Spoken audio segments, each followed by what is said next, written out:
Lo que van a escuchar es el relato más detallado sobre infiltraciones en organizaciones secretas estadounidenses.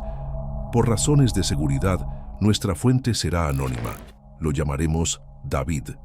Su historia, verificada con documentos, fotografías y evidencias físicas, revela un sistema de poder que opera en las sombras de la sociedad respetable desde hace generaciones. Esta es la anatomía de 12 años en el centro de las redes más secretas de América. Un viaje que comenzó con curiosidad religiosa y terminó con revelaciones que cambiarán su percepción sobre el verdadero poder en el país.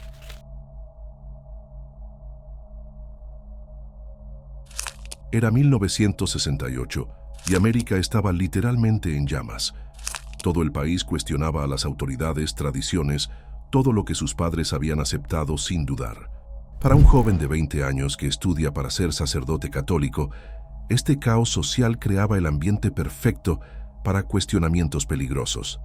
David siempre fue el tipo de estudiante que hacía demasiadas preguntas. Ese seminarista que irritaba a los profesores más conservadores con sus dudas incómodas sobre la doctrina. Las universidades americanas se convirtieron en epicentros de revolución cultural. Los jóvenes exploraban espiritualidades alternativas y las librerías empezaron a vender abiertamente textos sobre budismo, hinduismo y prácticas espirituales que el cristianismo había condenado por siglos. Era en este ambiente de cuestionamiento generalizado que organizaciones antiguas encontraban terreno fértil para sembrar semillas que habían esperado décadas para germinar. Jóvenes que rechazaban autoridades tradicionales eran objetivos ideales para autoridades alternativas, especialmente aquellas que prometían conocimiento prohibido y poder real. David no sabía que al entrar en esa biblioteca universitaria, una tarde de octubre, estaba a punto de ser parte de un experimento social mucho más grande que cualquier movimiento contracultural. Un experimento que se había estado perfeccionando durante generaciones. La biblioteca de la Universidad Católica donde estudiaba David contaba con una sección especial, textos sobre religiones comparadas. Allí, los curiosos investigaban tradiciones que la Iglesia prefería que se olvidaran. Fue allí donde David encontró el arte completo de la brujería de Sybil Leek. No era lo que esperaba. Sybil Leek describía la brujería como una religión natural ancestral, anterior al cristianismo, fundamentada en la armonía con la naturaleza y el conocimiento de leyes universales que la Iglesia había ocultado para controlar a las masas. El libro era sofisticado, casi académico. Citaba a antropólogos respetables, hacía conexiones con tradiciones antiguas y presentaba la brujería moderna como una reconstrucción legítima de prácticas anteriores a Cristo. Para un joven seminarista que ya se cuestionaba por qué la Iglesia Católica había adoptado tantos elementos paganos, árboles de Navidad, huevos de Pascua, fechas de festivales, el argumento resultaba devastadoramente lógico. Pero lo que realmente cautivó a David fue una frase en el prefacio. Si buscas un conocimiento verdadero sobre las fuerzas que mueven el universo, la investigación honesta siempre revelará verdades que las autoridades religiosas prefieren ocultar. Eso era un desafío directo. David había sido educado para valorar la búsqueda de la verdad por encima de todo. Si había conocimiento verdadero siendo suprimido, ¿no sería cobardía evitar investigar? Fue entonces cuando notó algo extraño. El libro tenía una dirección en Londres para correspondencia seria con estudiantes genuinos. Sin embargo, en la última página, alguien había anotado a mano una dirección local. Para contacto americano, Milwaukee, Wisconsin. David miró esa anotación por varios minutos. Milwaukee estaba a solo 2 horas en auto de su universidad. ¿Sería coincidencia que alguien de la región se interesara en brujería seria? Esa noche, en su habitación del seminario, David escribió una carta cuidadosa para la dirección de Londres, pero guardó la dirección de Milwaukee en su billetera. Solo por curiosidad, se dijo a sí mismo. 3 semanas después, recibió 2 respuestas que cambiarían su vida para siempre. La carta de Londres era formal, casi empresarial. Explicaba que Sybil Leek mantenía una red internacional de estudiantes serios interesados en restaurar tradiciones ancestrales. Incluía una lista de libros recomendados y el consejo de buscar instrucción práctica con practicantes experimentados en su región. La segunda carta fue diferente. Llegó sin remitente, solo con la dirección de Milwaukee que David había anotado. 2 frases manuscritas. Recibí tu nombre a través de contactos en Londres. Si estás genuinamente interesado en conocimiento práctico, encuéntrame en Pegasus Books, sábado, 14. David pasó toda la semana debatiéndose consigo mismo. Esta era exactamente el tipo de situación que sus profesores del seminario le habían advertido que evitara. Pero David era joven, inteligente y secretamente convencido de que era demasiado astuto para ser manipulado por cualquier secta extraña. Además, sería solo una conversación en una librería pública. ¿Qué mal podría haber? Pegasus Books estaba en un barrio bohemio de Milwaukee, entre una tienda de discos y un café frecuentado por estudiantes universitarios. Por fuera, parecía una librería común. Por dentro, David descubrió secciones enteras dedicadas a astrología, tarot, ciencias ocultas y filosofías orientales. El hombre que lo esperaba no parecía místico ni excéntrico. 40 y pocos años, traje conservador, podría pasar por profesor universitario o abogado. Se presentó simplemente como Robert y llevó la conversación como un reclutador experimentado evaluando a un candidato prometedor. Sybil mencionó que estudias en un seminario católico, lo cual es interesante.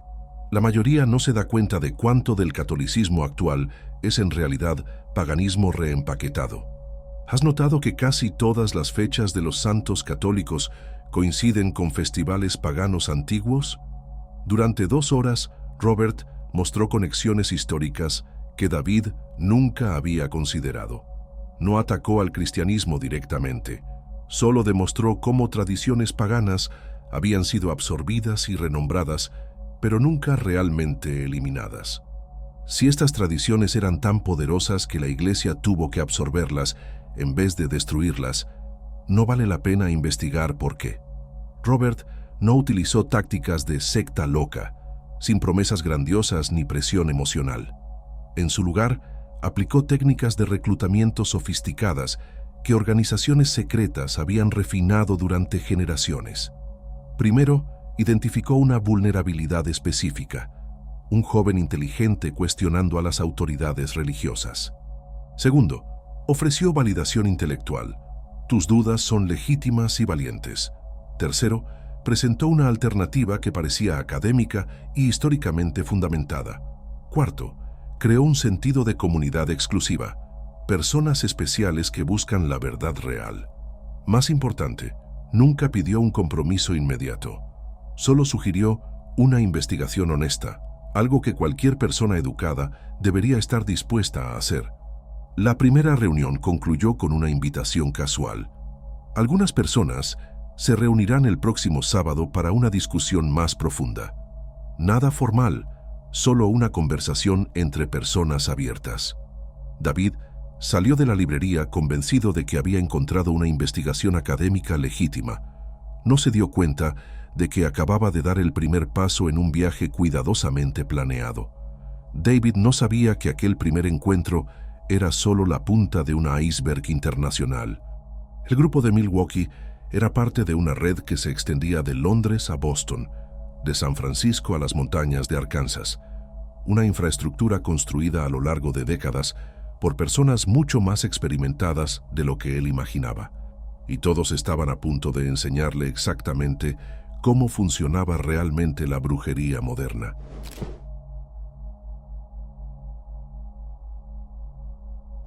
Para entender cómo David cayó en una red internacional, debemos retroceder 30 años a una isla remota en el Océano Índico, donde un funcionario colonial británico estaba a punto de crear lo que se convertiría en la religión de más rápido crecimiento en el mundo occidental. Gerald Gardner no era el excéntrico inofensivo que sus biógrafos pintan. Empleado del gobierno colonial en Malasia, luego en Ceilán, Gardner tenía acceso privilegiado a tradiciones esotéricas asiáticas que pocos occidentales han visto. Más importante, era un masón de alto grado, iniciado en la logia Sphinx en Ceilán, donde alcanzó el 32º grado del rito escocés. Cuando regresó a Inglaterra en 1936, Garner trajo algo que cambiaría para siempre el panorama espiritual de Occidente. Afirmaba haber sido iniciado por Dorothy Clutterbuck en una línea secreta en New Forest. Los historiadores nunca han encontrado evidencia sólida de que ese coven existiera. Lo que realmente sucedió fue mucho más calculado. Garner combinó tradiciones asiáticas que había estudiado, rituales masónicos que conocía íntimamente y fragmentos de folclore europeo para crear algo que parecía antiguo, pero era completamente nuevo. Su The Book of the Art Magical fue en realidad compilado entre 1940 y 1950, utilizando fuentes que incluían a Aleister Crowley y la Golden Dawn. Pero Garner era un genio del marketing espiritual. En vez de reconocer que creaba una nueva religión, afirmó que restauraba tradiciones ancestrales. Estableció un estándar de iniciación por linaje que generaba exclusividad artificial. Era un sistema de franquicia espiritual, con Garner como CEO internacional. Si Garner fue el arquitecto, Alexander Sanders fue el responsable de la expansión internacional. Autoproclamado rey de las brujas en los años 60, Sanders tomó el sistema de Garner y lo profesionalizó para su exportación masiva. Sanders operaba con precisión empresarial, estableció correspondencia regular con grupos estadounidenses, enviaba materiales estandarizados y certificaba líderes para formar covens alejandrinos en EU. Documentos de David indican que Sanders mantenía una lista detallada de contactos estadounidenses, con anotaciones sobre el perfil psicológico y el potencial de liderazgo de cada candidato. La correspondencia reveló que Sanders no estaba trabajando solo.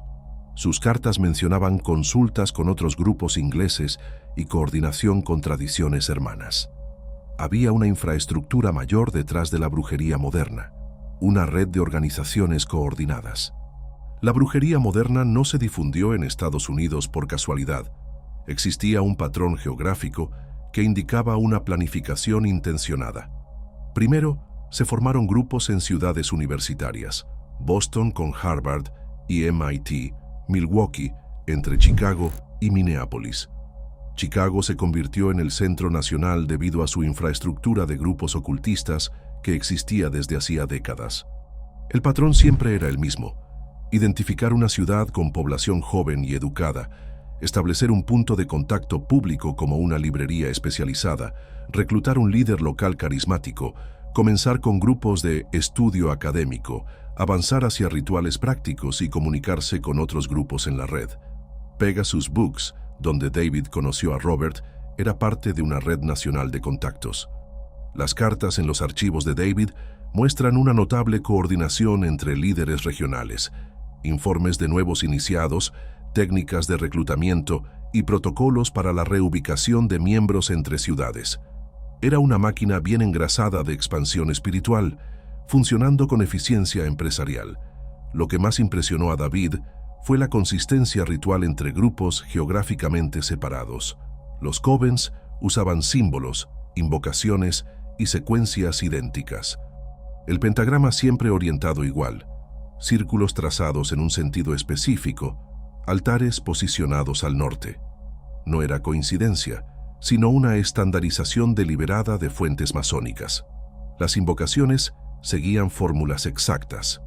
Te conjuro, oh círculo de poder, para que seas frontera entre el mundo de los hombres y los reinos de los poderosos. Lenguaje similar al de tradiciones masónicas. Un legado compartido, no una coincidencia. 6 meses después del primer contacto, David había pasado por el segundo grado y se estaba preparando para mayores responsabilidades. Robert explicó que David había demostrado potencial especial para atraer nuevos interesados. Hay niveles más allá de lo que este grupo local puede ofrecer, dijo Robert. Personas que poseen conocimientos de tradiciones mucho más antiguas que la brujería moderna. Y David recibió las primeras pistas sobre conexiones más profundas. Grupos de Chicago con material histórico verdadero, contactos en la costa oeste con tradiciones familiares genuinas y mentores en las montañas que enseñaban artes anteriores a cualquier religión organizada. Estaba siendo preparado para el siguiente nivel de infiltración, pero aún no sabía que la brujería era solo la puerta de entrada a sistemas mucho más antiguos y peligrosos. Pero había alguien aún más influyente esperando a David. En las montañas aisladas de Arkansas, un hombre guardaba secretos que conectaban no solo la brujería, sino organizaciones que David jamás había imaginado que estaban relacionadas. Eli no era simplemente un practicante, era el arquitecto de conexiones que revelarían la verdadera naturaleza del poder oculto en América.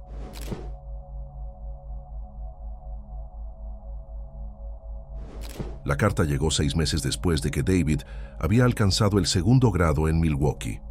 Papel crema de calidad, sin membrete, solo una dirección manuscrita en Arkansas y un mensaje enigmático. Robert mencionó tu progreso excepcional. Si buscas conocimiento más allá de las limitaciones urbanas, estás invitado a un entrenamiento de verano en las tradiciones de la tierra. Prepárate para quedarte 3 semanas. Asignatura: Robert explicó con inusual reverencia. Eli es lo que llamamos el gran druida. El conocimiento que él guarda data de antes de la llegada de los europeos a este continente. Muy pocos reciben la invitación para estudiar con él. La propiedad estaba en las montañas Ozark, a 4 horas por un camino de tierra tras dejar la última ciudad. David condujo por senderos más adecuados para la casa que para visitantes, preguntándose si realmente había seguido bien las instrucciones. Cuando finalmente llegó, no encontró el centro místico que esperaba, sino una granja aparentemente común. Si no fuera por el círculo de piedras perfectamente construido en un claro cercano, David habría pensado que se había perdido. 5 jóvenes más ya habían llegado, todos con un trasfondo similar: universitarios educados, cuestionadores de la religión, practicantes de brujería con al menos un año de experiencia, todos recomendados por diferentes líderes regionales, todos cuidadosamente seleccionados. Eli era diferente de cualquier líder espiritual que David había encontrado. Alto, probablemente de 60 años, con una presencia que llenaba cualquier ambiente sin esfuerzo aparente. No usaba túnicas ni símbolos místicos. Jeans, camisa de franela, botas de trabajo. Parecía más un agricultor que un gurú, pero había algo en sus ojos que sugería profundidades que David apenas podía imaginar. Su biblioteca era el primer indicio de que las apariencias engañan. Textos rarísimos en latín, griego, hebreo, manuscritos que parecían tener siglos de antigüedad. Primeras ediciones de obras que David había visto mencionadas en referencias, pero nunca había encontrado físicamente. Y cosas aún más extrañas. Pergaminos con símbolos que no pertenecían a ningún alfabeto conocido, diagramas astronómicos de precisión imposible para instrumentos antiguos. Eli enseñaba de forma muy distinta a los líderes urbanos, sin círculos dramáticos ni invocaciones teatrales. Se enfocaba en lo práctico: identificación de plantas medicinales, navegación astronómica sin instrumentos y construcción de herramientas con recursos naturales. Antes de invocar fuerzas que no entiendes, decía, aprende a trabajar con fuerzas que puedes ver y tocar. Gradualmente, à medida que David mostrava competência, Eli começou a compartilhar conhecimentos mais profundos. Geometria sagrada, aplicada à construção de altares. Cálculos astronômicos para o timing de rituais específicos. E história.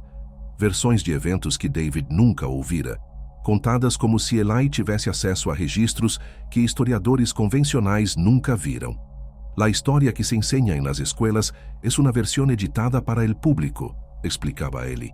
Las personas que realmente moldearon los eventos nunca permitieron que sus nombres aparecieran en los libros de historia. Operan en la sombra, a través de organizaciones que el público ni siquiera sabe que existen. David se dio cuenta de que estaba aprendiendo cómo funciona el verdadero poder, quién toma decisiones clave y cómo las personas pueden unirse a redes de influencia que han existido por generaciones. El entrenamiento con Eli era intenso, de formas que David no había previsto. Los días comenzaban antes del amanecer, con ejercicios que fomentaban la disciplina mental para mantener la concentración en rituales complejos. Eli enseñó a David a identificar líneas de energía terrestre, corrientes magnéticas naturales que recorren la Tierra en patrones específicos. Los antiguos construían templos en estos puntos de intersección, decía Ellie. Stonehenge, pirámides egipcias, catedrales góticas, todos en intersecciones de líneas de fuerza. Ellie tenía un conocimiento de movimientos celestiales que superaba lo que David había estudiado. Posiciones de planetas, fases lunares y ciclos de eclipses, todo calculado mentalmente con gran precisión. El tiempo es crucial en el trabajo esotérico, enseñaba Ellie. Los rituales realizados durante alineaciones planetarias específicas poseen un poder mucho mayor. Ellie también cultivaba plantas que David nunca había visto, variedades con propiedades especiales para alterar estados de conciencia. Chamanes de diversas culturas usaban plantas sagradas para acceder a estados que permiten comunicarse con fuerzas más allá del mundo físico, decía Ellie. Pero el aspecto más impresionante del entrenamiento fue cuando Ellie supervisó la construcción de un círculo de piedras permanente. El resultado final era una réplica perfecta, en menor escala, de círculos megalíticos como Stonehenge. Ahora entenderán cómo funcionan los verdaderos rituales, dijo Ellie cuando terminaron. Durante 2 semanas, David se preguntó sobre una puerta siempre cerrada en el segundo piso de la casa de Ellie. Al preguntar, solo recibió una sonrisa enigmática. Cuando estés listo, te mostraré lo que hay allí. En la última semana de entrenamiento, después de que David demostrara competencia en todas las habilidades enseñadas, Ellie finalmente lo invitó a ver la oficina privada. David esperaba más libros raros, tal vez instrumentos astronómicos antiguos. Lo que encontró lo dejó sin palabras. En la pared, enmarcado con orgullo, había un impresionante diploma masónico. 33º grado del rito escocés antiguo y aceptado. Al lado, fotografías de Ellie en delantales masónicos, participando en ceremonias en templos que David reconoció como algunos de los más prestigiosos del país. «Pero, eres pagano», balbuceó David. «¿Cómo puedes ser masón?» Ellie se rió. Era la primera vez que David lo veía genuinamente divertido. «David, ¿todavía piensas que son tradiciones separadas? Son facetas de la misma joya, chico, diferentes máscaras para el mismo rostro». Ellie explicó con paciencia de profesor. Los druidas antiguos conservaron un conocimiento que fue absorbido por los templarios durante las cruzadas. Al ser destruidos, ese conocimiento pasó a organizaciones sucesoras, incluyendo lo que se convirtió en la masonería moderna. Gardner simplemente recreó aspectos públicos de tradiciones que nunca desaparecieron realmente. David sintió que veía un gran rompecabezas por primera vez.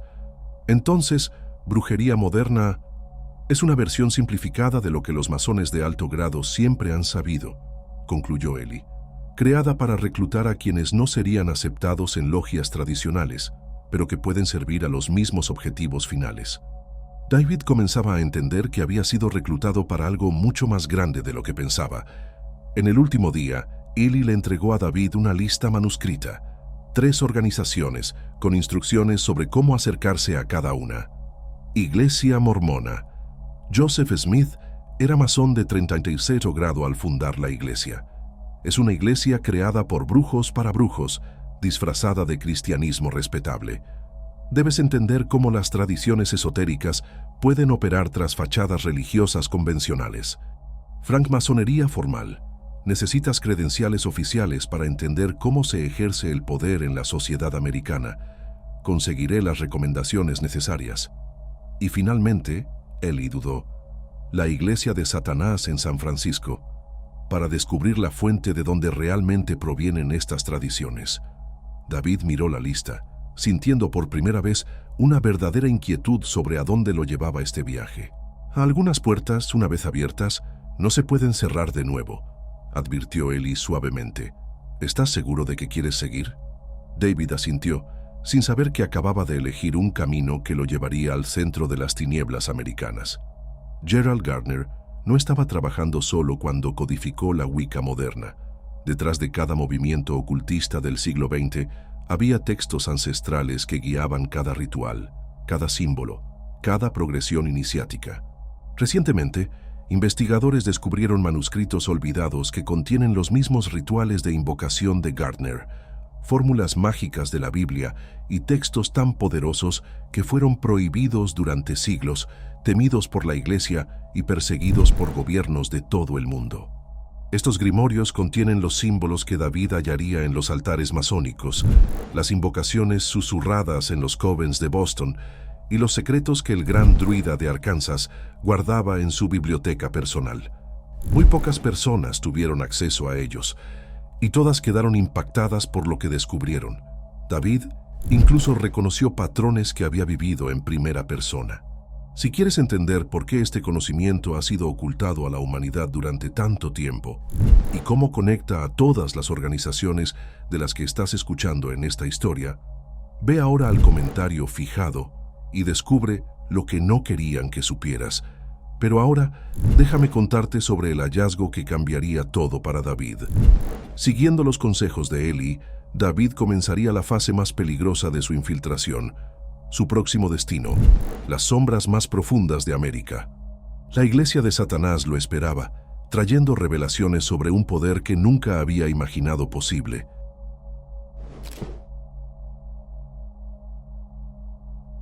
Cuando David regresó de Arkansas en 1973, la Church of Satan, de Anton LaVey, estaba en su máximo apogeo de influencia pública. Fundada oficialmente en la noche de Walpurgis de 1966 en San Francisco, la organización logró algo que ningún grupo satánico anterior había alcanzado: legitimidad en la cultura popular. LaVey era un experto en marketing espiritual. Aparecía en talk shows, daba entrevistas a revistas respetadas y presentaba el satanismo como una filosofía racionalista para intelectuales que habían superado a los dioses tradicionales. Su Biblia satánica, publicada en 1969, se convirtió en bestseller no por promover el mal literal, sino por articular un hedonismo elegante disfrazado de rebelión espiritual. Somos nuestros propios dioses, decía LaVey. Satanás es solo un símbolo de la naturaleza carnal del hombre. Era un satanismo apto para el público.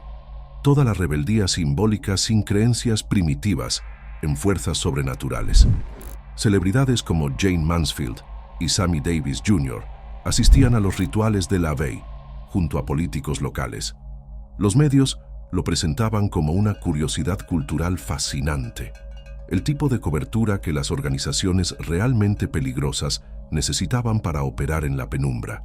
David descubriría que LaVey era una operación de fachada perfecta. Atraía a personas interesadas en el satanismo, filtraba a aquellas con potencial real y dirigía a candidatos prometedores hacia organizaciones que no aparecían en revistas. Siguiendo las indicaciones de Eli, David se puso en contacto con miembros de la Church of Satan y fue enviado a una dirección en Milwaukee donde se reunían personas serias. La diferencia fue evidente de inmediato. Mientras los covens de brujería operaban en casas privadas, este grupo se reunía en un sótano diseñado para rituales formales. Tenía un altar permanente, un círculo pintado en el suelo y equipos que indicaban planificación a largo plazo y recursos financieros significativos. El liderazgo también era diferente. En lugar de jóvenes entusiastas, encontró a profesionales de mediana edad, abogados, dentistas, profesores universitarios.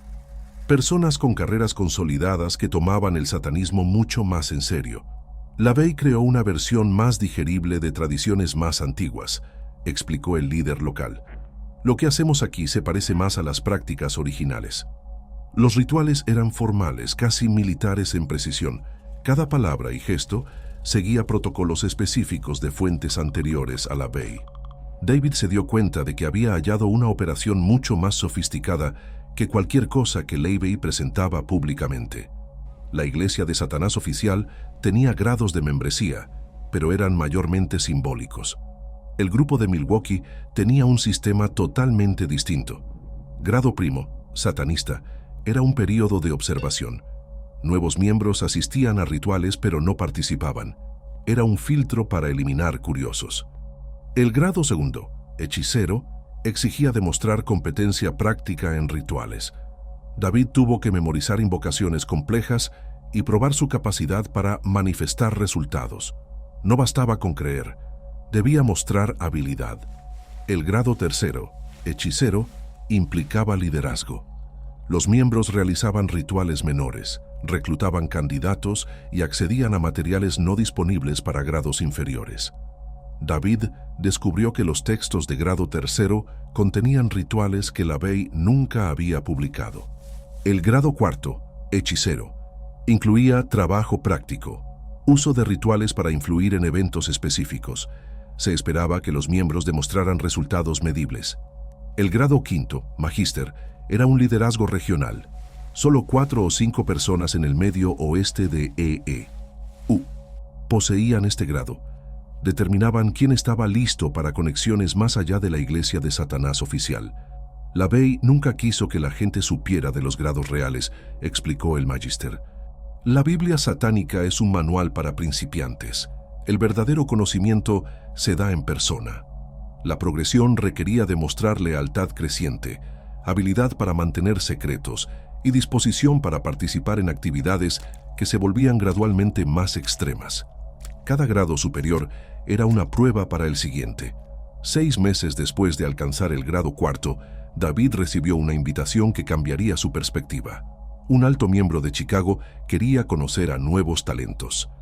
Michael reveló que la iglesia de Satán de LaVey era nueva en el panorama satánico de EU. Grupos en Chicago existían décadas antes de que LaVey fundara su organización.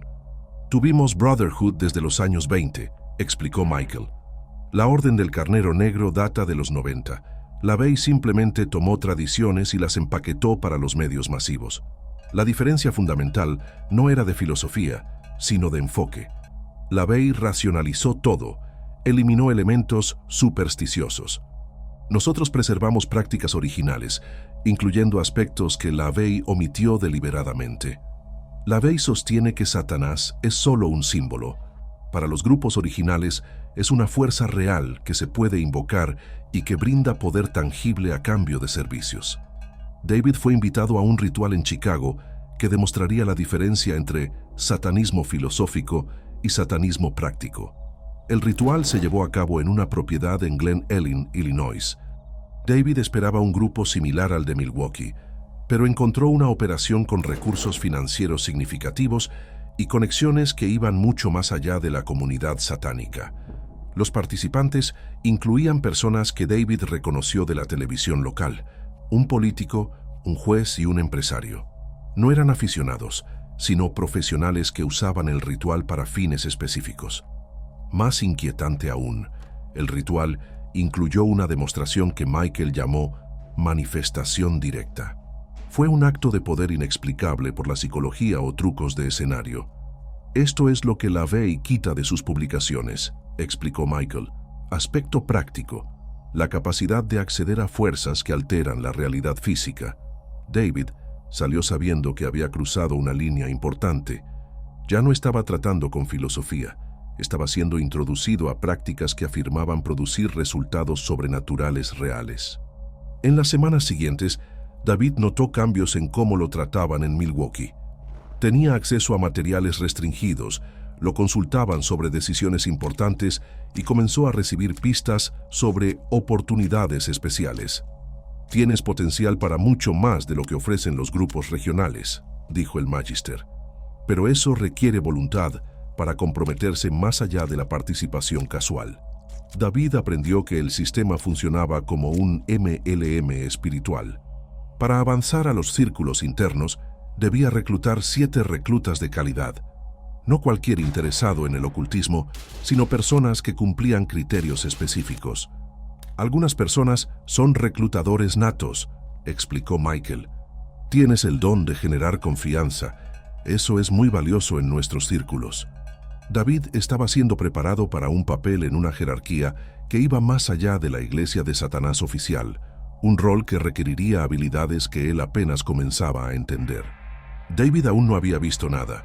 La verdadera educación comenzaría cuando siguiera la segunda recomendación de Eli, infiltrarse en la masonería. Pero primero había un contrato que firmar en el parque de Glen Ellyn, un compromiso que le daría poder real, pero cobraría un precio que aún no podía imaginar.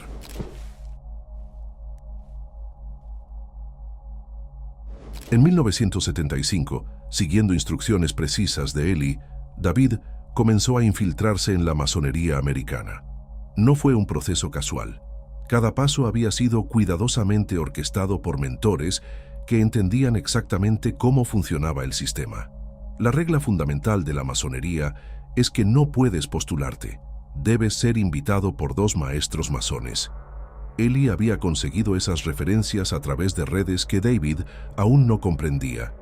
2 hombres de negocios respetables de Milwaukee aceptaron recomendar a David basándose en recomendaciones de amigos mutuos. La investigación fue detallada pero discreta.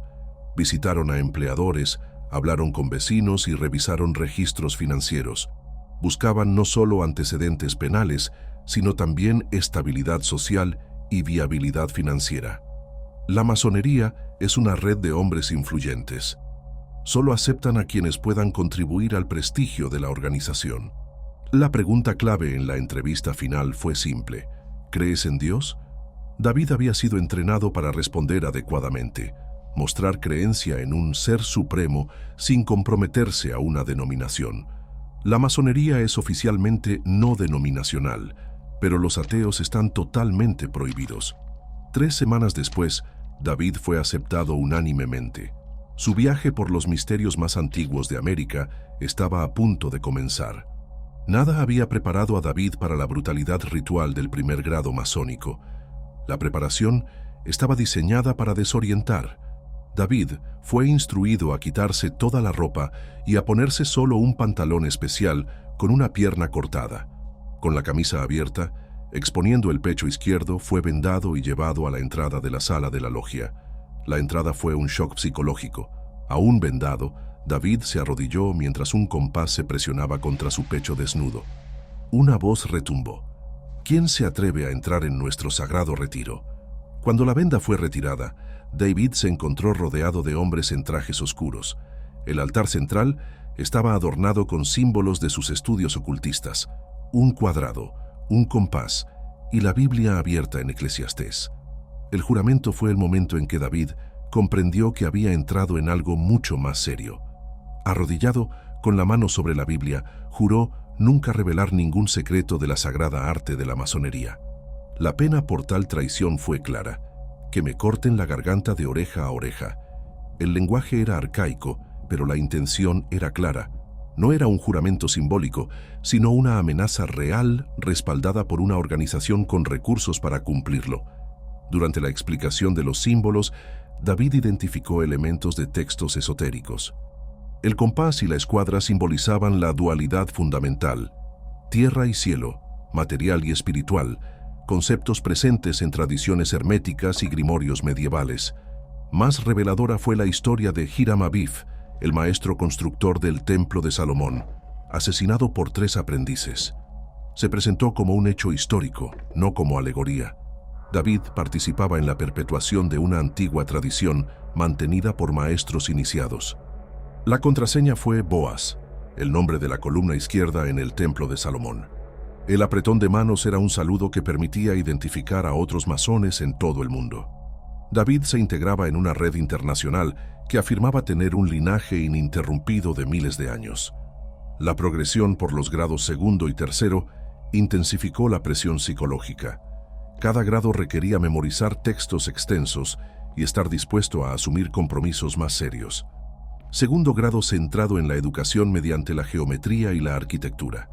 El tercer grado fue una prueba psicológica que simuló la muerte y el renacimiento. David interpretó a Hiram Abif, fue asesinado, cubierto con un paño y luego resucitado usando el agarre de la pata de león. Al completar el tercer grado, David se convirtió en miembro pleno de la Logia Azul, eligiendo entre 2 caminos: el rito de York, enfoque cristiano, o el rito escocés, esotérico, que lo atrajo. Siguiendo la guía de Eli, David eligió el camino del rito escocés, que prometía acceso a los secretos últimos a través de la progresión del 4 al 35 grado.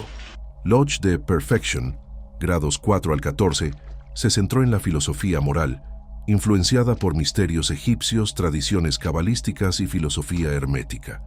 David reconoció patrones en los textos ocultos rápidamente. Capítulo de Rose Croix, 15 de 18 graus, introduziu simbolismo cristão esotérico, praticamente idêntico ao material dos grimórios medievais. O ritual do 18 de grau fez referência explícita à crucificação e ressurreição em um contexto que era claramente pré-cristão.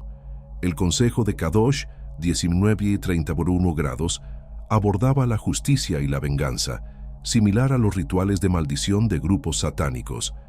El 31 grado incluía un ritual de venganza contra los enemigos de la verdad y la justicia. Consistorio, 31 grados, prometió revelar secretos finales. Sin embargo, al alcanzar el 31 grado, David solo recibió la declaración de que ahora poseía todo el conocimiento que la maçoneria podia impartir. David se sentiu muito frustrado. A revelação final foi vazia. Ou o conhecimento se perdeu, ou estava escondido ainda mais profundamente. Foi durante este período que David recebeu um contacto que transformaria sua vida por completo. La masonería americana es solo una sombra de la verdadera tradición, dijo una voz al teléfono. La llamada llegó sin aviso y el interlocutor se identificó como representante de Contactos Europeos que siguen el progreso de David. El interlocutor explicó que el rito escocés americano, a pesar de su impresionante simbolismo, era una versión reducida del sistema que operaba en Francia mediante el rito egipcio de Memphis Mizraim. Mientras que el sistema americano se detenía en el 32 grado, el europeo incluía 90 grados adicionales. Has demostrado dedicación que atrae atención, continuó el interlocutor. Hay una oportunidad de acceder a conocimientos que las logias americanas no poseen. La conexión se estableció mediante contactos satánicos en Chicago, que mantenían comunicación con redes ocultas en Europa. La trayectoria de David en varias organizaciones le otorgó credenciales reconocidas por los grupos europeos. Se extendió una invitación para participar en el ritual del 97 grado, una ceremonia que supuestamente contenía la revelación final que los otros grados preparaban al candidato. La ubicación sería en Chicago, y los participantes incluirían representantes de diversas tradiciones.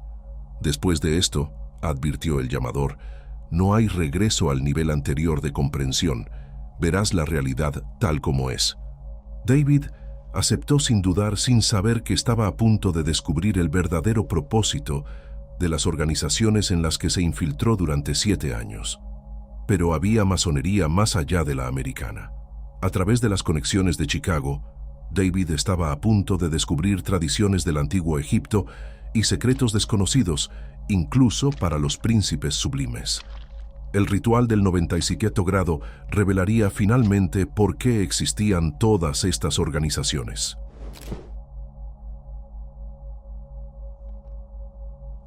El teléfono sonó un martes por la noche, 3 semanas después de que David alcanzara el 32 grado del rito escocés.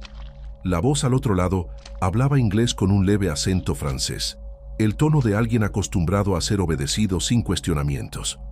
Sus credenciales nos llegaron a través de nuestros asociados de Chicago, explicó la voz sin identificarse. Ha demostrado un progreso impresionante a través de los sistemas estadounidenses, pero América solo preserva fragmentos de lo que Europa mantiene completo. David descubrió que estaba siendo contactado por representantes del rito de Memphis Mizraim, una fusión de tradiciones egipcias que afirmaban conservar misterios del antiguo sacerdocio egipcio. Mientras la masonería americana se limitaba al 33 grado, Memphis Mizraim contaba con un sistema de 360 grados de iniciación. Papus estableció conexiones americanas a principios del siglo, continuó la voz, refiriéndose a Gerard Encausse, el famoso ocultista francés. Su hijo mantuvo esos lazos, especialmente con grupos que operan fuera de la estructura masónica oficial. La conexión había llegado a través de las redes satánicas de Chicago, que aparentemente mantenían comunicación regular con organizaciones europeas. David descubrió que su progreso a través de múltiples tradiciones americanas había establecido credenciales que grupos europeos reconocían como una preparación legítima para un trabajo más avanzado. Los sistemas americanos son, como tú dices, ruedas de entrenamiento, dijo la voz con sutil diversión. Son necesarios para establecer disciplina y lealtad, pero no son suficientes para acceder a un verdadero conocimiento. El interlocutor explicó que Memphis Mizraim conserva elementos que los fundadores estadounidenses eliminaron, considerados incompatibles con las sensibilidades protestantes y los valores democráticos. Ustedes han sanitizado tradiciones para hacerlas aceptables a burgueses conservadores. Nosotros mantenemos las prácticas tal como se realizaban originalmente. David fue informado que había mostrado potencial para participar en el ritual del 97 grado, una ceremonia que supuestamente contenía la revelación final que los otros grados solo preparaban al candidato para recibir. No era una invitación casual, solo se consideraba a quienes habían demostrado dedicación en varias organizaciones. La ubicación se proporcionará 48 horas antes del evento, concluyó la voz. Solo trae contigo tu disposición para entender por qué toda tu formación anterior fue simplemente una preparación para este momento, no ocupado al intentar volver a llamar. La dirección llegó por correo 2 días después, un sobre sin remitente, solo coordenadas escritas a mano que David tuvo que buscar en un atlas. Propiedad en una zona rural cercana a Chicago, lo suficientemente aislada para garantizar total privacidad. David condujo durante la tarde del sábado, siguiendo instrucciones específicas sobre la ruta a tomar y la hora exacta de llegada. Otras personas habían recibido invitaciones similares. Encontró 4 autos ya estacionados cuando llegó, y 2 más llegaron poco después. La casa parecía normal por fuera, una residencia suburbana de clase media que no atraería la atención de vecinos o autoridades. Sin embargo, por dentro, descubrió que el sótano había sido transformado en un pequeño templo egipcio. Paredes cubiertas con jeroglíficos pintados a mano, no decoraciones casuales, sino textos que David reconoció de sus estudios de egiptología. Altar central orientado según puntos cardinales exactos, flanqueado por estatuas que parecían demasiado antiguas para ser réplicas modernas. Los otros participantes eran una mezcla sorprendente. Reconoció a 2 hombres de los grupos satánicos de Chicago, a uno de sus mentores masónicos y a 3 personas desconocidas, incluida una mujer de mediana edad cuya presencia autoritaria sugería un papel de liderazgo. Representamos diversas tradiciones, explicó ella cuando David preguntó sobre la composición del grupo. Algunos llegaron por la masonería, otros por tradiciones satánicas y algunos por caminos que aún no has explorado, pero todos han llegado al mismo punto, la disposición para entender el verdadero objetivo. La preparación física fue rigurosa, ayuno de 24 horas, purificación ritual con baños específicos y un estado de conciencia alterado a través de técnicas que David había aprendido con Eli en las montañas de Arkansas. Después de esta noche, advirtió la mujer durante la preparación final, no podrás pretender ignorar la verdadera naturaleza del trabajo que estamos realizando. El ritual comenzó a la medianoche exacta, hora calculada según un alineamiento astrológico específico que había sido anticipado durante meses. David y otros participantes fueron ubicados en puntos específicos alrededor del altar central, cada posición correspondiendo al elemento astrológico de sus fechas de nacimiento. La invocación inicial fue diferente a cualquier cosa que David había experimentado. En lugar de nombres familiares de tradiciones europeas, resonaron nombres de poder egipcios, secuencias de sonidos que parecían alterar la vibración física del aire en el entorno.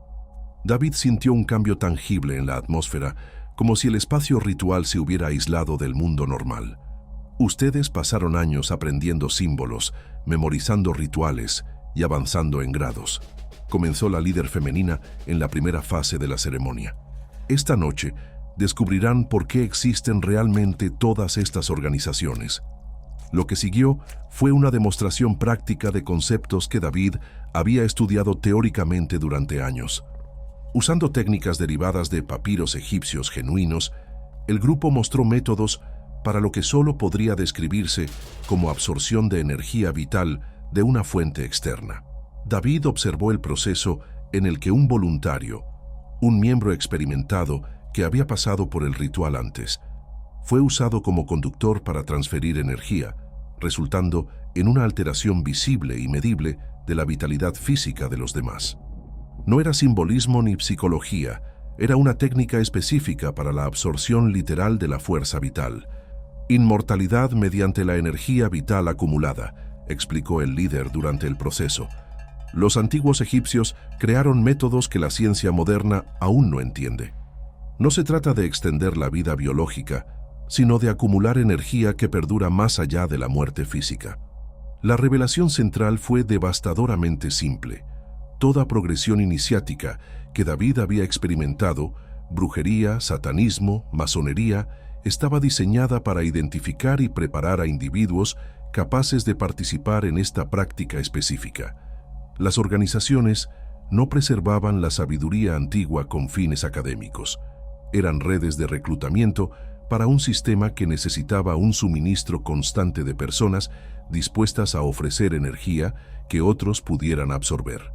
¿Por qué creen que todas las tradiciones destacan el reclutamiento?, preguntó el líder retóricamente. ¿Por qué cada organización en la que se infiltraron se enfocó en aumentar su membresía? ¿Pensaron que solo era para compartir conocimiento? David comprendió de repente por qué el reclutamiento era un enfoque constante en cada grupo. No se trataba de una misión educativa, sino de mantener el suministro de energía para quienes estaban en niveles superiores de la jerarquía. Los nuevos reclutas aportaban la vitalidad que los miembros establecidos absorbían a través de prácticas que nunca aprendieron. Trauma deliberado, absorción ritual, vulnerabilidad específica, explicó el líder con desapego clínico. Las técnicas se han perfeccionado a lo largo de los siglos para lograr máxima eficiencia.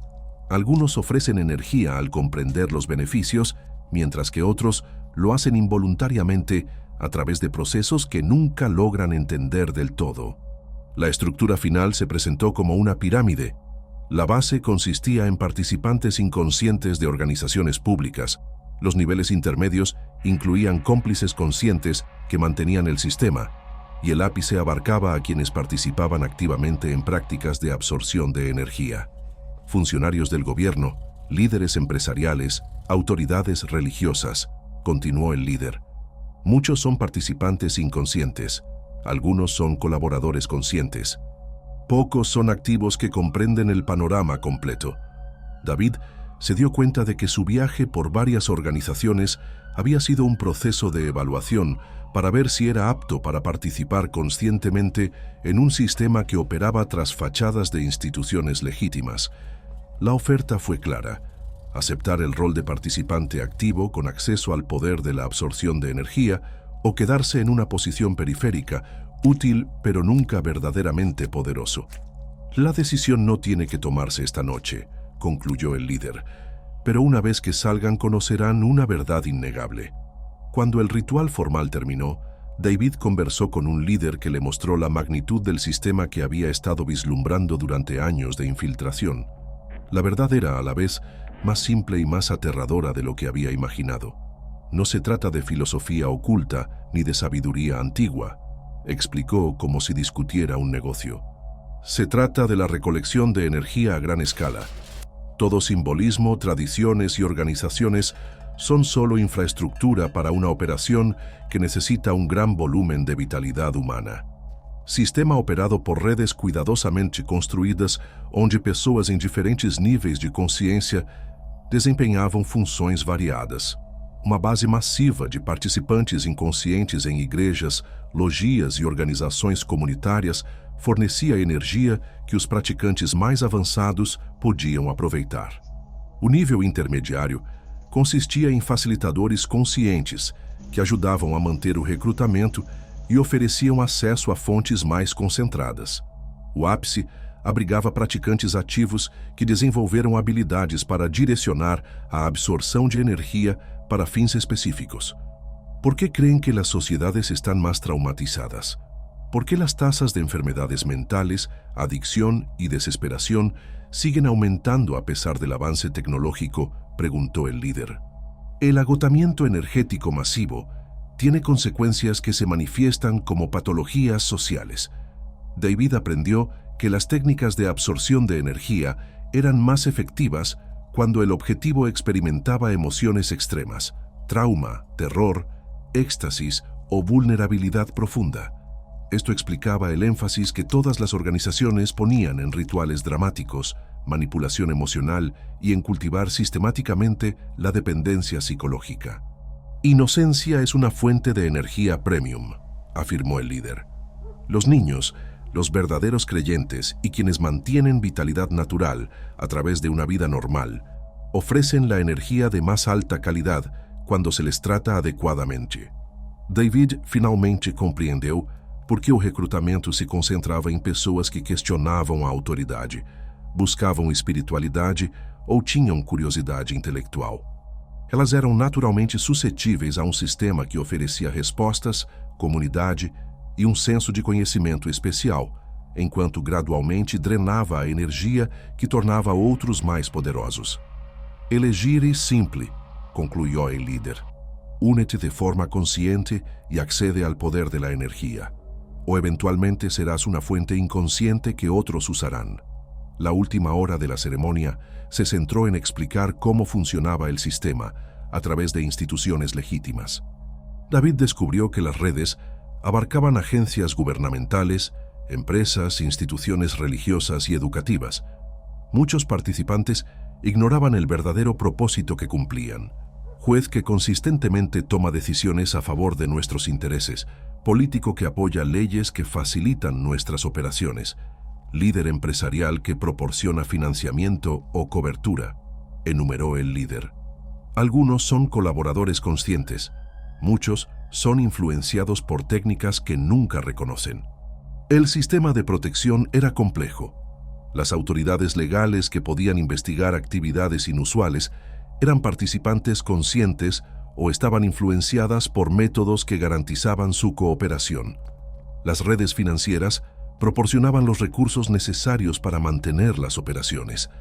Las instituciones sociales fomentaban una cultura donde cuestionar ciertas actividades era desalentado a través del ridículo o la presión social. ¿Por qué piensan que investigar actividades ocultas se considera teoría de conspiración o extremismo religioso?, preguntó el líder. El condicionamiento cultural es más eficaz que la prohibición legal para evitar la atención no deseada.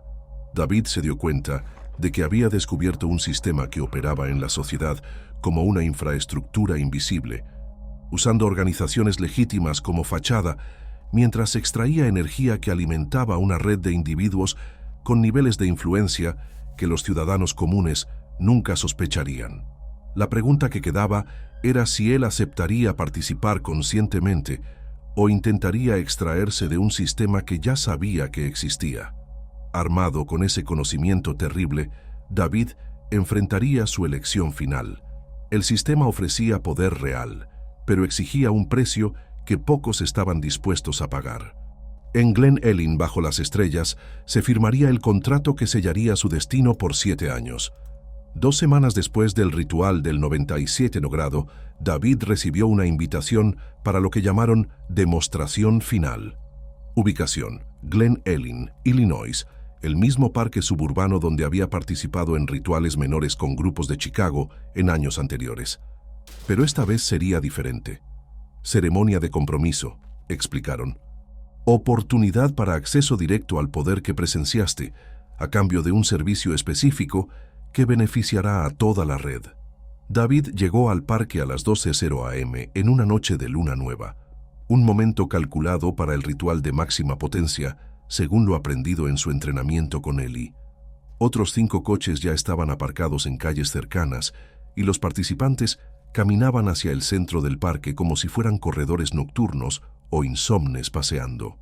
Durante las horas de luz, lo que estaba a simple vista en el centro del parque, un conjunto de instalaciones artísticas que la ciudad había colocado años atrás como parte de un proyecto de embellecimiento cultural. Estatuas egipcias, bancos orientados según puntos cardinales, y una pieza central que parecía una fuente decorativa, pero que David ahora identificaba como un altar construido según antiguas especificaciones. El gobierno municipal cuenta con miembros que facilitan nuestro trabajo, explicó un organizador en voz baja. Los proyectos de arte público son una gran fachada para instalaciones rituales permanentes. El altar fue construido con piedras extraídas según el timing astrológico, posicionadas con precisión topográfica para alinearse con eventos astronómicos y consagrado a través de ceremonias que los residentes locales nunca sospecharon que ocurrían en su parque. Durante el día, las familias hacían picnics a metros del lugar donde prácticas inimaginables a veces tenían lugar. Esconderse a plena vista es más efectivo que ocultarse, continuó el organizador. La gente ve lo que espera ver. Un parque familiar de día y un centro de negocios para actividades en noches específicas. David se dio cuenta de que instalaciones similares probablemente existían en comunidades de toda América, espacios públicos con funciones duales, creados por personas en gobiernos municipales que comprendían el verdadero propósito, mientras los contribuyentes financiaban proyectos sin saber que estaban subsidiando infraestructura para actividades que ellos considerarían horripilantes.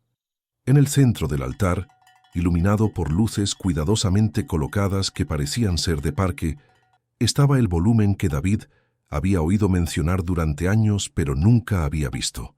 El libro negro no era un grimorio lleno de hechizos, era un libro de contabilidad, un registro práctico de contratos negociados y ejecutados a lo largo de décadas. Las páginas eran un pesado pergamino, escritas por varias manos a lo largo de generaciones. Las entradas incluían nombres, fechas, términos específicos y anotaciones sobre el cumplimiento de las obligaciones. Algunas estaban marcadas como completado, renovado. Otras decían incumplimiento, consecuencias aplicadas. Pocas indicaban transferencia exitosa, liberada. Los términos del contrato no han cambiado mucho con el tiempo, explicó el actual encargado mientras David revisaba entradas de décadas pasadas. 7 años de servicio activo, 7 reclutas de calidad, acceso a poder durante el período de obligación y consecuencias claras para el éxito y el fracaso. David notó que muchos nombres en las entradas de finalización exitosa pertenecían a personas que reconocía de la vida pública, políticos con victorias electorales inesperadas, líderes empresariales que construyeron imperios desde inicios modestos y celebridades que alcanzaron prominencia más rápido de lo que el talento solo normalmente permitía. La red ofrece acceso a oportunidades que no estarían disponibles por canales normales, explicó el guardián. Influencia en medios, conexiones comerciales, apoyo político, protección legal cuando es necesario. A cambio, los participantes brindan servicios que mantienen y expanden el sistema. El contrato también incluía disposiciones para el reclutamiento que iban más allá de simples cifras. 7 personas se refería a individuos que cumplían criterios específicos: vulnerabilidad psicológica, posición social y utilidad para objetivos a largo plazo. El reclutamiento aleatorio no era suficiente. Cada nuevo miembro debía tener un propósito estratégico claro. Calidad sobre cantidad, enfatizó el guardián. Un juez bien ubicado vale más que 12 aficionados entusiastas. David descubrió que la negociación de contratos era una transacción comercial, no una ceremonia religiosa. Los términos eran claros y medibles, diseñados para asegurar beneficios mutuos y proteger la red de aquellos que pudieran intentar exponer las operaciones más tarde. Duración es de 7 años, explicó el negociador principal como abogado del documento legal. El poder otorgado aumenta durante este tiempo, alcanzando su máxima efectividad en los últimos 2 años. La terminación anticipada conlleva la pérdida inmediata de beneficios y sanciones. Los beneficios ofrecidos fueron tangibles e inmediatos. La influencia sobre otros se manifestaría a través de habilidades de persuasión mejoradas, coincidencias que generarían oportunidades para avanzar en la carrera, relaciones y objetivos personales. Ventajas financieras mediante inversiones conexiones comerciales y acceso a información no disponible para el público en general. Se ofrecerá protección contra consecuencias legales por acciones realizadas en pro de los objetivos de la red, continuó el negociador. Cooperación con las fuerzas del orden, favorabilidad judicial y gestión de medios cuando sea necesario. Verán que ciertos problemas se resuelven por sí solos. Pero el poder trajo responsabilidades que iban más allá de las cuotas de reclutamiento. Participación activa en actividades de recolección de energía cuando se solicite. Provisión de acceso a objetivos que la red considere valiosos. Asistencia en operaciones que puedan requerir tus habilidades específicas o tu posición social. David aprendió que los 7 reclutas no debían entregarse todos de una vez. La cuota se podía cumplir gradualmente en un periodo de 7 años. Sin embargo, cada recluta debía cumplir con estrictas calificaciones. Demostrar vulnerabilidad a la manipulación espiritual, tener una posición social útil para la expansión de la red y un perfil psicológico que indicara disposición para participar en actividades cada vez más extremas. El incumplimiento de las obligaciones de reclutamiento lleva a la extensión del contrato hasta cumplir las cuotas, explicó el negociador con desapego clínico. El incumplimiento persistente convierte el rol de beneficiario en recurso. El aspecto más escalofriante era lo que sucedería si un participante intentaba exponer las operaciones de la red. Aislamiento social mediante la red de influencia, destrucción financiera por presión económica coordinada, persecución legal con cargos respaldados por pruebas que tenemos y, finalmente, conversión a estatus de recurso mediante intervención directa. El contrato incluía una opción de renovación para quienes completaron con éxito el término de 7 años. Beneficios mejorados, mayor autoridad en la red y acceso a información y recursos que los participantes iniciales no recibieron. Algunos de nuestros asociados más valiosos han mantenido su estatus activo durante décadas.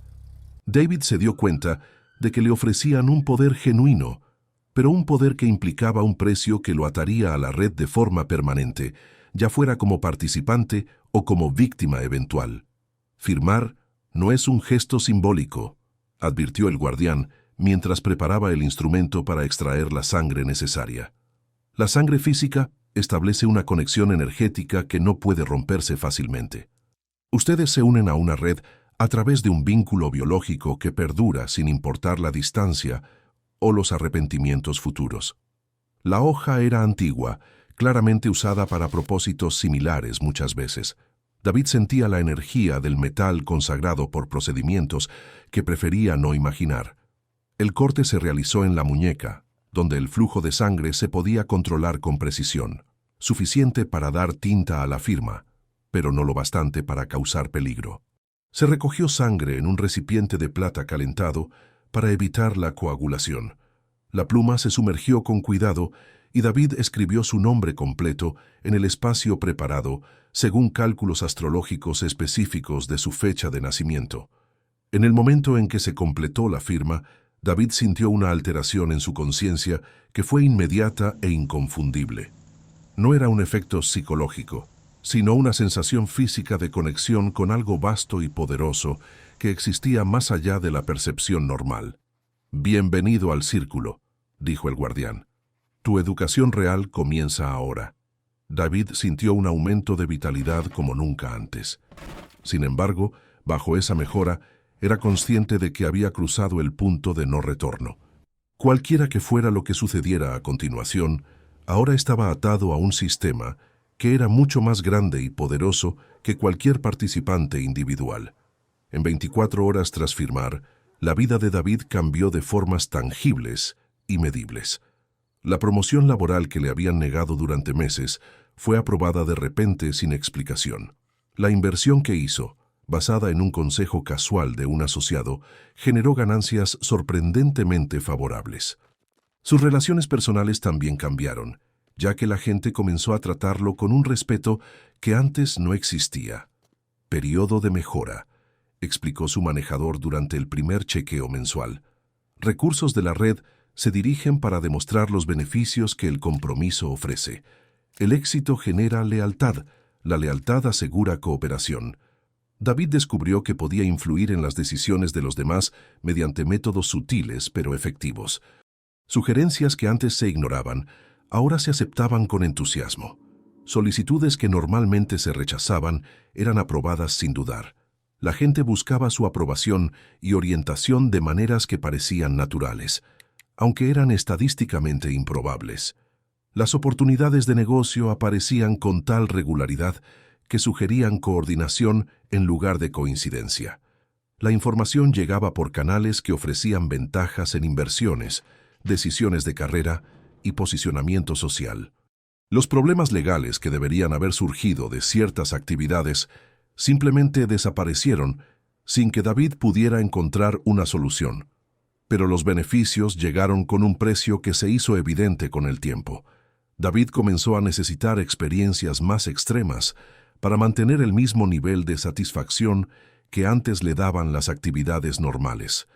Las emociones se sentían apagadas a menos que se estimularan con una intensidad que superaba los límites del comportamiento aceptable. Más preocupante era la creciente incapacidad de sentir empatía genuina por quienes no formaban parte de la red. Las personas fuera del sistema comenzaron a verse como recursos a utilizar en lugar de seres humanos a respetar. Las fronteras morales que antes parecían absolutas empezaron a sentirse como restricciones arbitrarias que limitaban su efectividad. Período de adaptación, explicó el encargado al mencionar los cambios. Es un resultado natural de una mayor conciencia y capacidades mejoradas.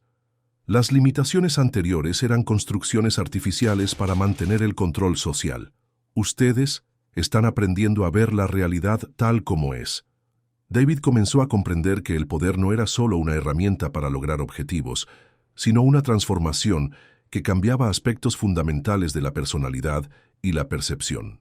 La persona que firmó el contrato estaba siendo reemplazada gradualmente por alguien más útil para la red, pero menos reconocible como el individuo original. El proceso era irreversible, y David empezaba a entender que esto había sido intencional desde el inicio. Durante 5 años, David tuvo un poder que pocos humanos han conocido. Pero ni los contratos sangrientos son indestructibles.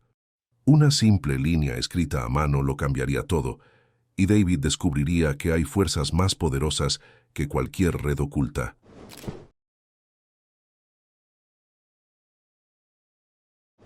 Era 1980, 5 años tras el pacto de sangre.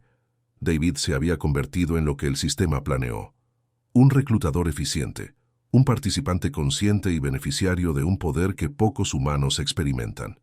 Había entregado 4 reclutas de alta calidad. Estaba en camino de cumplir con sus obligaciones y consideraba seriamente la opción de renovar su contrato. El cheque mensual para la iglesia de Satanás era una obligación rutinaria. $10 para mantener fachadas necesarias. Era una suma insignificante para alguien cuyos recursos financieros se habían multiplicado exponencialmente a través de conexiones y coincidencias facilitadas por la red. Cuando el cheque regresó procesado del banco, traía una anotación que nadie esperaba. En una delicada caligrafía femenina, alguien había escrito al margen: «Estaré orando por ti en nombre de Jesús». La reacción fue inmediata y devastadora. En 24 horas, todo el poder que David había construido en 5 años desapareció. El empleo terminó sin una explicación válida. Las conexiones dejaron de responder llamadas. Las inversiones comenzaron a fallar en una secuencia inexplicable por las fuerzas del mercado. La salud se deterioró rápidamente debido a una enfermedad que los médicos no podían diagnosticar. «¿Qué sucede?», preguntó David angustiado en una sesión de emergencia con su manejador. La respuesta fue sorprendente. Intervención externa. Alguien con un poder mayor que el nuestro está interfiriendo en sus contratos. Al día siguiente de la pérdida total de energía, David oyó un golpe en la puerta. 2 jóvenes en traje y corbata, con apariencia impecable y sonrisa sincera, misioneros mormones haciendo visitas en el vecindario. El tiempo no podía ser casualidad.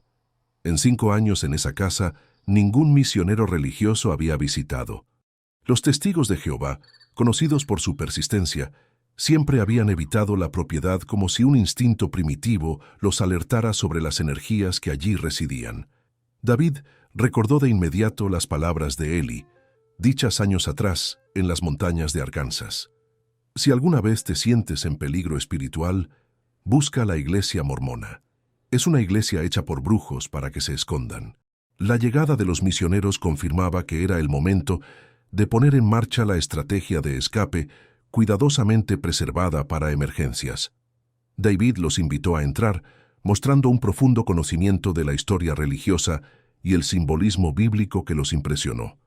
El proceso de conversión fue sorprendentemente fluido. En semanas llegó el bautismo. En meses, la elevación al sacerdocio arónico y luego al de Melquisedec. En un año, asumí la presidencia del Quórum de Élderes, una responsabilidad importante en la jerarquía local. Era la cobertura ideal para alguien que intentaba desaparecer de redes fuera de los límites de las religiones convencionales. El verdadero impacto llegó en un viaje a Salt Lake City para los rituales del templo. La experiencia que todo mormón fiel espera con reverente expectativa fue mucho más familiar de lo que cualquier externo podría imaginar. Tenemos estas palabras especiales para el operador de computadora, explicó David, siguiendo las instrucciones que había guardado de Eli años atrás. Cuando se ingresaron las palabras en el sistema, tras la tarjeta de recomendación del templo, todo el sistema colapsó. Los técnicos corrieron a solucionar el problema mientras los participantes esperaban confundidos. Era como si códigos específicos fossem programados no sistema para reconhecer pessoas com certas conexões ocultas. O ritual do templo era a maçonaria em esteroides. Mesma progressão por níveis, mesmos juramentos com penalidades físicas, mesmos símbolos básicos, mas intensificados e ampliados para fins específicos. 5 puntos de companheirismo eran idénticos a los de la masonería y la brujería alejandrina. Pie a pie, rodilla a rodilla, mano a espalda, pecho a pecho, boca a oído. Era la misma configuración utilizada en rituales druídicos, ceremonias masónicas e invocaciones satánicas. Todo estaba conectado por un simbolismo que trascendía organizaciones específicas. Lo que vieron es cierto, afirmó el apóstol James Faust, cuando David contó sus sueños sobre rituales con un altar blanco cubierto de satén y una joven adorada por un círculo de participantes que cantaban Salve Lucifer. Son personas excepcionales y doy mi testimonio solemne de que si pueden mudarse a Salt Lake, encontraremos un lugar para ustedes en la adoración del templo. Era la confirmación oficial de que los niveles más profundos del mormonismo funcionaban como Eli había predicho años atrás. Durante años como mormón activo, David mantuvo la fachada de conversión mientras internamente permanecía conectado a redes ocultas a través de una cuidadosa compartimentación. Pero la misma inquietud espiritual que había impulsado su progreso en todas las organizaciones anteriores comenzó a manifestarse nuevamente. En 1984, mientras limpiaba áreas de almacenamiento en su casa, David redescubrió cómics que 2 jóvenes satanistas le habían traído años antes, Spellbound y Angel of Light de Chick Publications. Estas publicaciones cristianas se centraban en los peligros del ocultismo, escritas para evangelizar a quienes estaban involucrados en las prácticas que habían dominado su vida durante más de 10 años. La ironía fue absurda. 2 satanistas devotos llevando literatura cristiana antiocultista a alguien que había vendido su alma al diablo.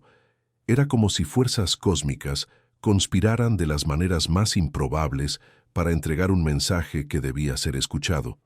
Cuando David finalmente leyó los textos con atención, descubrió verdades sobre la naturaleza interconectada de todas las tradiciones ocultas que ninguna organización había querido reconocer. Era literatura sencilla, destinada al público en general, pero contenía ideas sobre la verdadera naturaleza del poder espiritual que superaban las explicaciones sofisticadas de los líderes ocultos. La verdad no estaba oculta en símbolos complejos ni ceremonias elaboradas. Estaba disponible al reconocer que todas las organizaciones en progreso servían al mismo maestro bajo diferentes rostros. David pasó 12 años navegando por las organizaciones más secretas de América. Su viaje reveló que la verdadera conspiración no está en teorías elaboradas, sino en la interconexión sistemática de grupos que parecen ser distintos. El poder real opera a través de símbolos compartidos, juramentos mutuos y progresiones de iniciación que vinculan la brujería moderna, el satanismo organizado, la masonería tradicional e incluso religiones respetables. La red utiliza instituciones legítimas como fachada, extrayendo energía que impulsa a individuos con niveles de influencia que los ciudadanos comunes no sospechan. El sistema funciona como una pirámide perfecta, una amplia base de participantes inconscientes que aportan energía y respetabilidad, manteniendo una estructura que culmina en prácticas que nunca aceptarían si las comprendieran del todo. Pastores, empresarios y líderes comunitarios contribuyen sin querer al sistema que opera en total oposición a los valores que públicamente defienden. La verdad sobre la fuga fue más simple y poderosa que cualquier metodología oculta. Reconocer que existe un poder superior a cualquier red humana, que opera a través de medios que trascienden la manipulación política y la técnica espiritual. La historia de David muestra que, aunque las redes de influencia son reales y poderosas, no son la máxima autoridad. Una simple oración de un empleado de banco anónimo fue más efectiva que décadas de poder oculto acumulado. La verdad no está oculta, está a la vista, accesible para cualquiera dispuesto a ver la realidad tal como realmente opera, en lugar de como el público finge creer. Esta es la historia de David, un hombre que descendió al corazón de la oscuridad americana y sobrevivió para contarlo. Reveló una red de poder que opera mediante símbolos, ceremonias y organizaciones que la mayoría nunca sospecha que están interconectadas. Todo ocurre en las sombras de comunidades donde personas comunes llevan a cabo sus vidas sin ser conscientes de la red de influencia que opera a su alrededor. Edificios sin ventanas donde hombres se reúnen semanalmente. Parques públicos que esconden altares a plena vista. Organizaciones respetables que poseen sótanos que pocos han llegado a conocer. El sistema se adapta a los tiempos modernos, pero mantiene prácticas y objetivos de civilizaciones antiguas.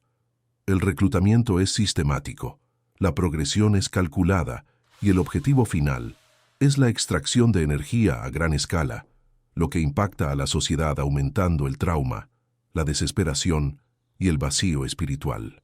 Pero la fuga de David demuestra que incluso las redes humanas más poderosas no son invencibles ante un poder que opera más allá del control humano.